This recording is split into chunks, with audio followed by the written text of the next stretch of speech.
Graça e paz de Cristo a todos, igreja.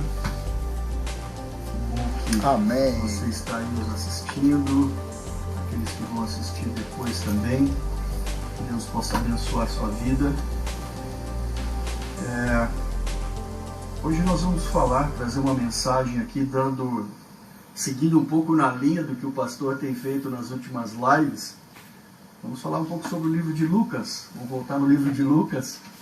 E vamos falar sobre o capítulo 5, a partir dos versos 27. Nós vamos falar até o 32. O título desse texto é A Vocação de Levi. Mas, na verdade, o que eu quero trabalhar mesmo como tema principal da nossa mensagem é o que Jesus espera de mim como seu discípulo, ou como discípulo de Jesus. Então vamos à leitura do texto bíblico, Lucas capítulo 5, dos versos 27 ao 32.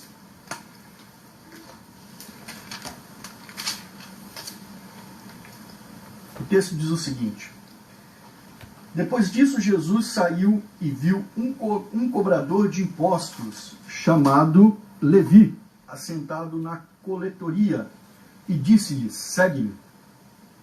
E ele, deixando tudo, levantou-se e o seguiu. Fez-lhe Levi um grande banquete em sua casa. Havia ali uma multidão de cobradores de impostos e outros que estavam com eles à mesa. Os fariseus e seus mestres da lei murmuravam contra os discípulos de Jesus, dizendo: Por que comeis e bebeis com os cobradores de impostos e pecadores? E respondeu-lhes Jesus: Não necessitam de médicos os sãos, mas sim os enfermos. Eu não vim chamar os justos, mas sim os pecadores ao arrependimento. Amém? É uma palavra curta, vamos assim dizer, bastante simples, mas que a gente consegue extrair desse texto bíblico muitos ensinamentos. E principalmente eu quero focar naquilo que Jesus está nos ensinando em relação à sua expectativa para nós, seus discípulos. Mas nós vamos começar aqui falando, do início do texto, quando olhando para a pessoa de Levi, que também é o Mateus, é o Mateus, o seguidor, o discípulo de Jesus, e nós vemos que ele era o quê? Um coletor de impostos. Coletor de impostos, nós já falamos isso em algumas mensagens, até recentemente, quando falamos de Zaqueu na igreja. Ele era a pessoa que cobrava os impostos e que eram pessoas mal vistas pela comunidade, porque eles eram considerados traidores e exploradores. E o texto nos leva a entender que Levi estava ali, trabalhando naquele momento. Ele estava na coletoria, quando Jesus então passou por ele. E aí Jesus vira para ele e fala: Levi, segue-me. E aí nós vamos ver que Levi então deixou tudo. Ele levantou e seguiu. Essa disposição, ou essa predisposição de Levi em seguir Jesus, é algo marcante nesse texto, que a gente não pode deixar de falar. Nós não sabemos se, o texto não deixa claro, se Levi deixou tudo que estava ali na mesa, o dinheiro e os registros, e abandonou naquele momento e foi, ou se o texto está se referindo ao abandono definitivo da sua profissão, do seu ofício. Mas o que nós sabemos é que verdadeiramente ele largou aquela vida de cobrador de impostos para ser um discípulo de Jesus. E nós não podemos então deixar de destacar da postura de Mateus ou de Levi aí, a sua obediência, a sua prontidão, a sua disponibilidade e a prioridade que ele deu ao chamado de Jesus. Um detalhe que eu quero comentar com você é que Levi, ele iniciou a sua vida seguindo Jesus para depois se tornar um discípulo. E eu gostaria aqui de convidar a você a fazer uma reflexão na diferença que existe entre ser um seguidor e ser um discípulo. O seguidor, se você for aos dicionários procurar o significado, você vai ver que é alguém que segue, alguém que acompanha, alguém que vai na vibe, vamos assim dizer, num termo bem contemporâneo. Mas um discípulo já é um pouco diferente. O discípulo, ele carrega algumas características a mais. Além de ser alguém que segue, o discípulo ele é, acima de tudo, alguém que aprende, alguém que recebe uma instrução, alguém que pratica, alguém que procura se espelhar nas atitudes do seu mestre. E agora aqui, diante dessa diferença entre um seguidor e um discípulo, Levi começou como um seguidor e a partir dali desenvolveu a sua vida como um discípulo de Jesus. A pergunta que eu quero te fazer é a primeira reflexão sobre esse texto. O que você tem sido na sua trajetória cristã? Apenas um seguidor, que é aquela pessoa que muitas das vezes segue muito mais ligados aos movimentos, que é uma pessoa que vai para onde a coisa vai, ou você tem sido um discípulo, aquele que procura olhar para Cristo, se espelhar em Cristo e procurar praticar aquilo que Cristo nos ensinou? São duas coisas bastante diferentes, que começa com uma e evolui para a próxima.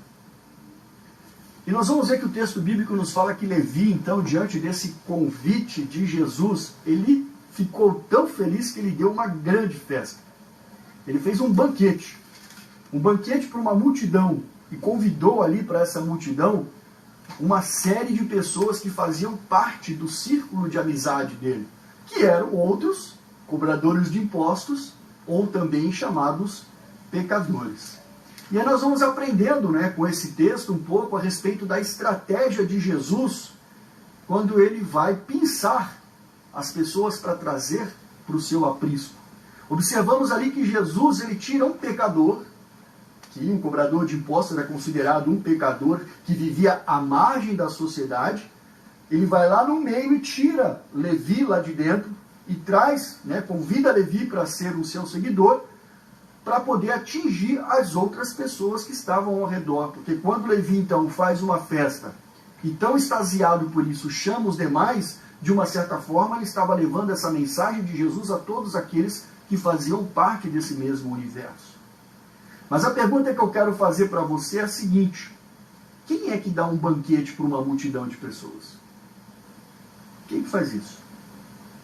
Ninguém faz isso com frequência, todos os dias. Ele fez isso por quê? Primeiro, Levi estava muito feliz com o convite que ele havia feito. E por que ele estava muito feliz?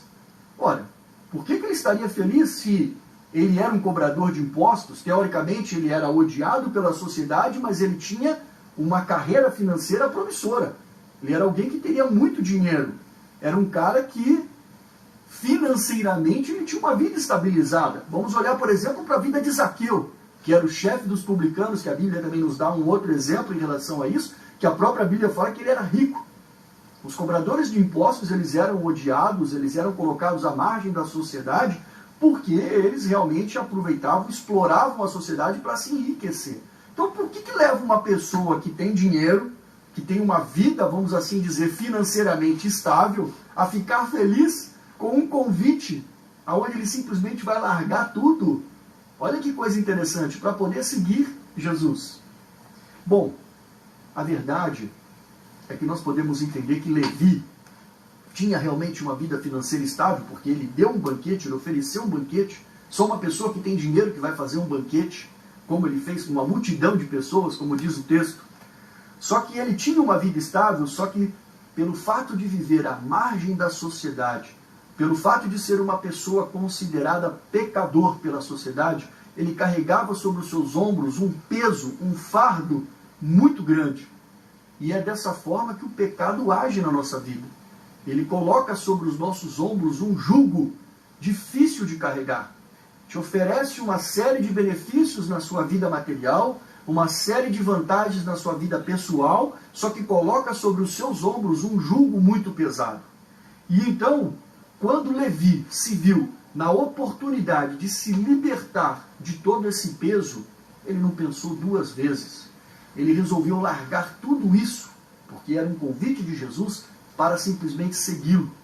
Então, assim, Jesus, ele nos convida para uma vida de liberdade, livre do jugo do pecado, livre desse peso que o pecado coloca sobre os nossos ombros, livre dessa condição em que muitas das vezes o pecado nos coloca de incriminação, que vivemos à margem da sociedade, somos desprezados, podemos ter uma vida financeira estável, mas espiritualmente carregamos um peso muito forte. Levi então deixou para trás uma fortuna material para poder ganhar em Jesus uma vida espiritual. E quando Levi organizou esse banquete, como o texto diz ali, para uma multidão, por certo, ele estava querendo, né? Além de festejar esse feito, essa conquista, esse fato de ter sido chamado por Jesus para viver essa experiência, ele também estava querendo compartilhar isso com as pessoas que faziam parte do seu círculo de amizades. E é assim que funciona quando nós vivemos uma experiência de êxtase com Jesus. Nós não nos contentamos em viver isso sozinho.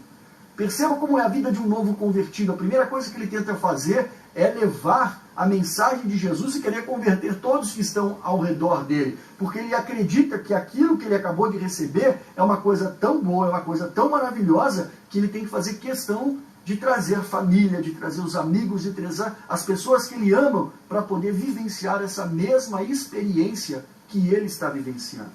E que é uma experiência que nós não podemos deixar que ela se esfrie ao longo do tempo. Nós temos que pedir para que Jesus renove dentro dos nossos corações, cada dia, essa mesma experiência, essa mesma alegria de sermos chamados filhos de Deus e de sermos discípulos de Jesus.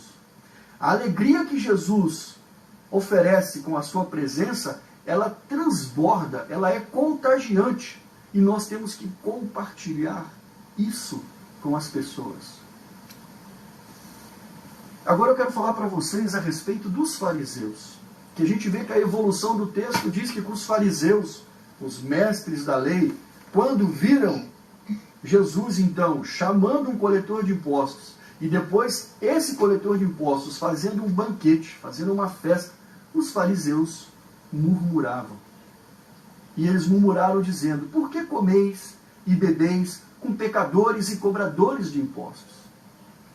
Ora, os fariseus, eles sempre se colocavam em público com aquela aparência de pessoas boas, de doutores da lei, de donos da verdade, de profundos conhecedores e guardiães da lei.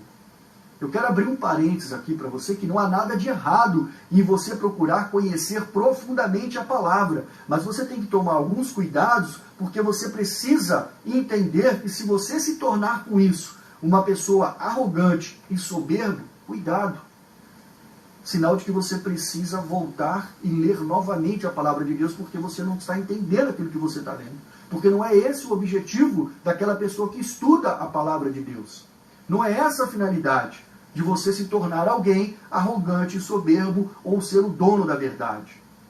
Os fariseus, eles se comportavam como especialistas em apontar principalmente o pecado dos outros. Eles sempre ficavam, no caso aí, eles ficaram do lado desse banquete porque eles consideravam que compartilhar uma refeição com um pecador seria desonroso para eles. Então, dessa forma, eles desprezavam aquelas pessoas que, teoricamente, viviam à margem da sociedade. Eles se elitizavam. Nós somos o dono da verdade, nós conhecemos tudo e nós não nos misturamos com pecadores. E aí Jesus, então, vem didaticamente nos ensinar um pouco mais sobre como lidar com essas situações. Jesus, então, diz: não necessitam de médicos os sãos, mas sim os enfermos. Jesus está aqui nitidamente tomando uma posição de que lado ele está se colocando. Nós entendemos que nós não podemos concordar com o pecado, mas nós devemos amar o pecador. É isso que Jesus está nos ensinando.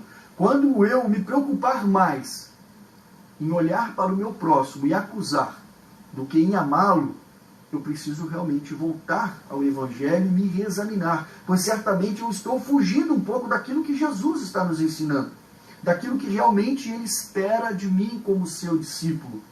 Jesus sempre se posiciona com autoridade e fala contundente, mas contra aqueles que viviam na hipocrisia e desafiavam a sua existência. Aqueles que desafiavam o seu ministério, mas Jesus nunca rejeitou um pecador.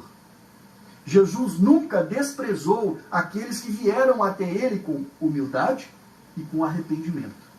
Então isso é muito importante para nós cristãos, como um aprendizado com esse texto, como que nós devemos nos comportar diante dessas situações. Tem muita gente que a partir do momento que ele se converte, ele simplesmente começa a olhar para o pecador com desprezo. Ele começa a olhar para o pecador como uma pessoa que não é digna, que não merece aquilo que ele recebeu. Só que Jesus nos ensina exatamente o contrário. Nós temos que olhar para essa pessoa com um olhar de dó, de misericórdia, de querer abraçá-lo, de trazê-lo para junto de nós, para que ele possa ter a oportunidade de viver essa mesma experiência que nós vivemos. Esse é o nosso chamado, amar todas as pessoas. E não porque hoje nós nos tornamos cristãos, simplesmente eu vou colocar um pecador ali à distância e não vou me envolver com ele, como os fariseus faziam. Então nós temos que aprender que o amor é aquilo que Jesus nos deixa como um legado nesse capítulo, nesse versículo aqui, nesse estudo aqui de hoje. E para finalizar, então, Jesus vira e fala, eu não vim chamar os justos, mas sim os pecadores ao arrependimento. O legado de Jesus, ele é um legado de amor, é um legado de perdão, é um legado de inclusão, é um legado de cura, é um legado de restauração e de ensinamento. E para alcançar essa graça, nós precisamos, antes de mais nada, reconhecer a nossa natureza pecadora, a nossa natureza adâmica, ruim, e pedir para que Deus tenha misericórdia e perdão por aquilo que nós fizemos e por aquilo que nós somos. A única coisa que nos aproxima de Jesus Cristo é a humildade seguida de um genuíno arrependimento. Então a minha oração para você nessa noite é que, se você está numa condição em que você se sente um pecador, que você se identifica como um pecador, como eu me identifico todos os dias, que nós nos prostremos diante de Deus, peçamos perdão por aquilo que nós cometemos, pelos nossos erros, pelas nossas falhas, pelas nossas iniquidades, que nós possamos nos arrepender daquilo que nós fazemos, para que Deus possa nos perdoar, e aí vivermos com Deus aquilo que Ele tem de melhor para nós. Deus tem coisas muito boas para nós, mas o que não cabe ao ser humano é a arrogância, é a prepotência. Aquela pessoa que se sente o dono da verdade, como os fariseus se comportaram, de julgar aquilo que Jesus fazia, é uma pessoa que se sente cheia, ele não precisa mais de conhecimento, porque ele está completo. Essa pessoa não tem espaço para que Jesus possa entrar. Nós vamos observar que durante todo o ministério de Jesus, ele sempre se envolveu em confrontos de discussões com os fariseus. Exatamente por isso, porque os fariseus não queriam abrir a sua mente para poder enxergar aquilo que Jesus estava transmitindo. Cegueira espiritual. Conheciam totalmente o texto, conheciam totalmente, mas não conseguiam interpretar, porque eram cegos espiritualmente. Não queriam acreditar que as coisas seriam daquela forma.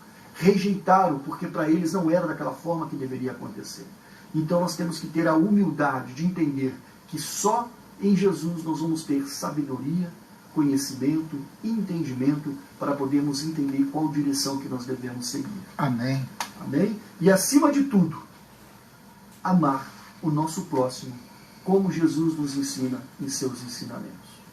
Essa mensagem que eu tenho para você hoje, espero que ela realmente possa tocar o seu coração e que realmente possa trazer uma reflexão de como nós temos agido e trabalhado em relação àquelas pessoas que estão ao nosso redor.